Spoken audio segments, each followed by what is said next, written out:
ہمیں اخلاقی اور فکری اور جذباتی اعتبار سے ایک قوم رہنے دیجئے، ہمیں جبر کی بنیاد پر ایک قوم نہیں رکھا جا سکتا۔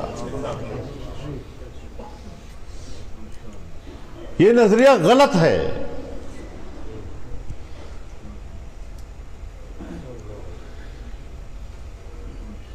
ہمیں اپنی اسٹیبلشمنٹ سے یہی اختلاف ہے، وہ ہمارے دشمن نہیں ہیں،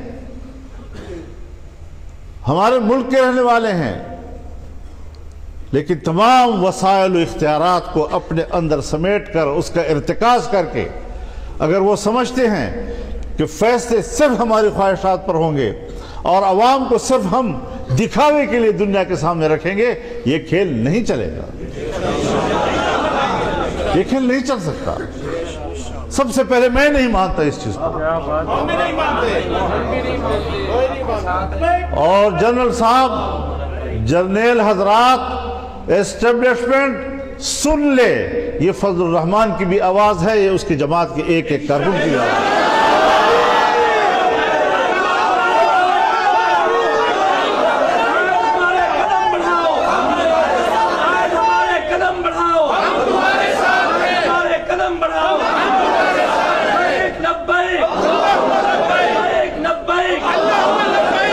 ہم ایک ادارے کی بالادستی کو تسلیم نہیں کرتے، ہم آئین کی بالادستی کو تسلیم کرتے ہیں، اور آئین عوام کی نمائندگی کرتا ہے، اس پہ تمہارا بھی ایک مقام متعین کرتا ہے۔ اپنے حدود میں رہو،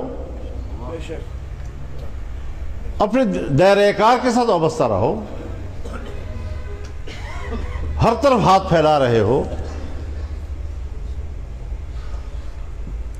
چھوٹے چھوٹے دیہاتوں میں اگر اس دیہات کا کوئی ایک بڑا ہے اور اس کو بلا کر اس پر دباؤ ڈال کر اس کو کہا جاتا ہے آپ کے لیے حکم یہ ہے کہ آپ نے فلاں کو ووٹ دینا ہے، اور یہ بات میں ہوائی نہیں کر رہا، یہ ہم پہ گزری ہے۔ ہم ایک گاؤں میں گئے، ہم نے وہاں کے وڈیرے کو دیکھا، اپنے برادری کے ساتھ بیٹھا ہوا ہے، اس کے چہرے کو دیکھ کر ہمارے ساتھی محسوس کرنے لگے کہ اس پر کوئی پریشر ہے، کچھ دباؤ میں بیٹھا ہوا ہے۔ اس نے، ہمارے ساتھی نے اس کو کہا کہ آپ ذرا تنہائی میں مجھ سے بات کر لیں،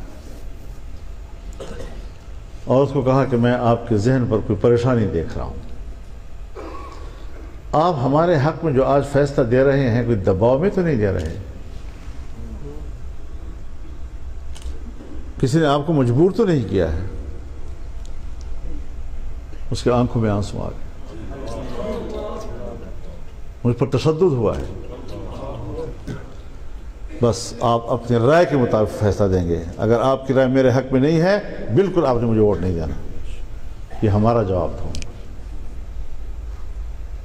اس طرح کے جبر ہم نے خود دیکھے ہیں۔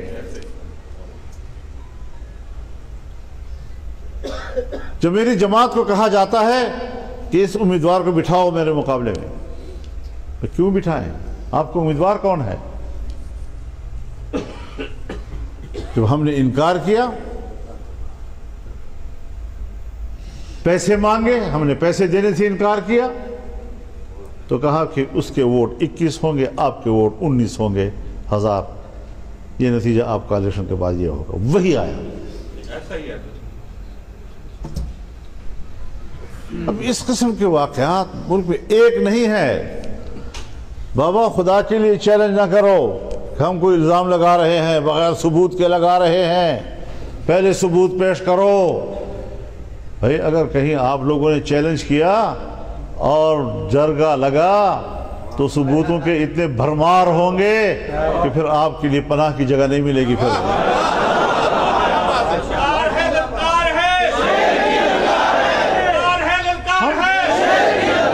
ہم بلا وجہ بات نہیں کر رہے ہیں، خدا کے لیے اس ملک کو بچاؤ۔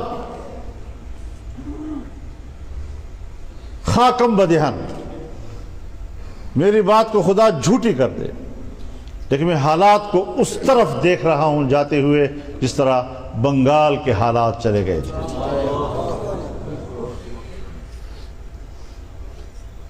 تو اگر کوئی ایسا منصوبہ ہے تو بتا دیجئے، ہمیں کیوں ذبح کرتے ہو؟ لیکن ہم اپنے ملک کو زندہ و تابندہ رکھنا چاہتے ہیں، آباد رکھنا چاہتے ہیں، اور انشاءاللہ العزیز یہ ملک اسی طرح چلے گا۔ الیکشن کیا ہے؟ پارلیمنٹ سپریم ہے، ایک بڑا نام ہے نا، سپریم ہے۔ یہ تو ایسا لفظ نہیں ہے جس سے ہم واقف نہیں ہیں۔ ہمارے خاندانوں میں، گھروں میں، قبیلوں میں بھی تو ایک بڑا ہوتا ہے نا، لیکن وہاں پر بھی دیکھا جاتا ہے کہ بعض بڑا کنٹرول رکھتا ہے، اور بعض بڑا ایسا ہوتا ہے جسے پھر نمائش کے لیے جرگے میں بٹھایا جاتا ہے، اختیارات کسی اور کے ہاتھ میں ہوتے ہیں۔ آج کی ہماری پارلیمنٹ اس طرح کی سپریم ہے۔ اب اس ایوان میں بیٹھ کر کم از کم میں اپنے بارے میں نہیں کہوں گا کہ میں اس ایوان میں بیٹھ کر پاکستان کا وی آئی پی ہوں۔ جمہوریت اپنا مقدمہ ہار رہا ہے، اور جمہوریت کی جنگ کون لڑ رہے ہیں؟ ہمارا تعلق مذہبی حلقے سے ہے،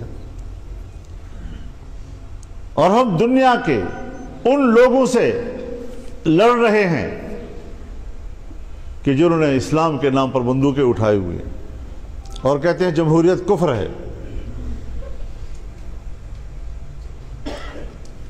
اور ہم کہتے ہیں نہیں، جمہوریت کی کوئی ایک واضح تشریح ہے ہی نہیں۔ جمہوریت نظام مملکت میں عوام کے اشتراک کا نام ہے، بس۔ اس کی شکل کیا ہو؟ امریکہ میں اور طرح، برطانیہ میں اور طرح، ہندوستان میں اور طرح، بنگلہ دیش میں اور طرح، دوسرے ممالک ہیں وہاں اور طرح۔ لیکن پاکستان میں عوام کی حاکمیت کا لفظ صرف اس حد تک محدود ہے کہ وہ ووٹ دے کر اپنے نمائندے چنتے ہیں، لیکن جب وہ نمائندے چن کر پارلیمنٹ میں آتے ہیں تو پھر ان کے تمام فیصلے قرآن و سنت کے تابع ہوں گے۔ ان کی اکثریت بھی قرآن و سنت کے خلاف فیصلہ نہیں کر سکتی آئین پاکستان کے تحت۔ اور اس پر ہمارے اکابر نے دستخط کیے ہیں۔ اب جب عملاً آپ اس طرح نہیں کریں گے تو پھر غلط تشریح تو جائے گی دنیا میں، پھر آپ کی جمہوریت اپنا مقدمہ ہار جائے گی۔ اور اگر اس طرح دھاندلیوں سے پارلیمنٹیں بنتی رہیں گی تو پارلیمنٹ اپنی اہمیت کھو بیٹھے گی۔ پھر کہا جائے گا جی ماشاءاللہ کے بغیر تو کوئی راستہ نہیں تھا، سیاستدانوں نے تو یہ گند کر دیا، سیاستدانوں نے گند نہیں کیا، ایک گند بھی تو آپ نے نہیں کیا ہے۔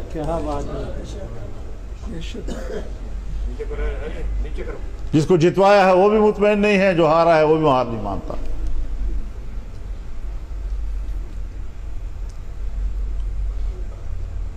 تو اس طرح کی صورتحال ہمارے ملک میں بنائی گئی ہے اور بنائی جا رہی ہے۔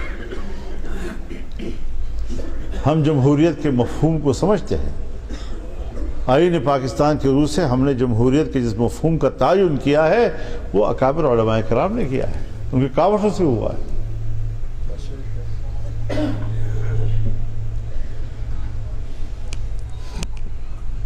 وہ ظاہر ہے کہ اگر وہ قرآن و سنت کے تابع نہ ہو اور عوام کی اکثریت فیصلہ کرے یا پارلیمنٹ کی اکثریت فیصلہ کرے اور حلال کو حرام کہہ سکے اور حرام کو حلال کہہ سکے تو پھر وہ تو شرک و کفر کے علاوہ کیا ہو سکتا ہے؟